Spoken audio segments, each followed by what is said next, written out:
Pyramid, বিশেষ করে মিশরের পিরামিডগুলো প্রাচীন ইতিহাসে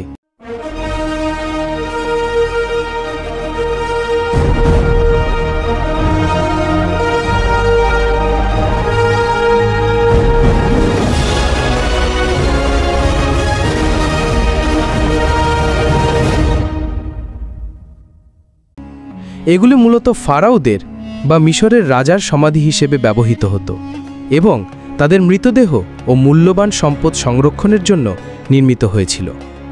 পিরামিডগুলো খ্রিস্টপূর্ব 2600 থেকে 640 অব্দের মধ্যে নির্মিত হয়েছিল এবং এদের মধ্যে সবচেয়ে বিখ্যাত গিজার 3টি পিরামিড। পিরামিড তৈরির ইতিহাস। প্রাচীন মিশরীয়রা পিরামিডগুলোকে ফারাওদের সমাধি হিসাবে ব্যবহার করত, কারণ তারা ফারাওদের দেবতা হিসাবে বিশ্বাস করত। তাদের বিশ্বাস ছিল যে পিরামিডের ভিতরে ফারাওদের মৃতদেহ এবং মূল্যবান সম্পদ রাখলে তারা পরকালে একটি উন্নত জীবন লাভ করবে। পিরামিডগুলো সাধারণত নীল নদের তীরে নির্মিত হতো। সবচেয়ে পুরনো পিরামিডটি হল তৃতীয় রাজবংশের আমলে নির্মিত জোসারের পিরামিড, যে ফারাওদের সম্মান ও ক্ষমতার প্রতীক হিসাবে। বিভিন্ন প্রকার পিরামিড। স্টেপ পিরামিড, যেমন জোসারের পিরামিড, যা প্রাচীনতম পিরামিডগুলোর মধ্যে অন্যতম। নিয়মিত পিরামিড, যেমন গিজার গ্রেট পিরামিড, যা একটি মসৃণ ত্রিভুজাকার আকৃতির। পিরামিড নির্মাণের পদ্ধতি।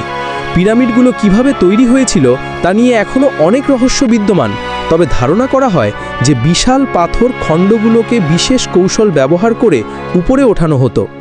প্রাচীন গ্রিক ঐতিহাসিক হেরোডোটাসের মতে গ্রেট পিরামিড নির্মাণে প্রায় 20 বছর সময় লেগেছিল এবং এতে প্রায় 1 লক্ষ শ্রমিক কাজ করেছিল বলে ধারণা করা হয়। পিরামিড শুধু প্রাচীন মিশরের স্থাপত্যকলার নিদর্শন নয়, বরং এটি তৎকালীন সমাজের ধর্মীয় বিশ্বাস, প্রযুক্তি এবং সংস্কৃতির প্রতিচ্ছবি।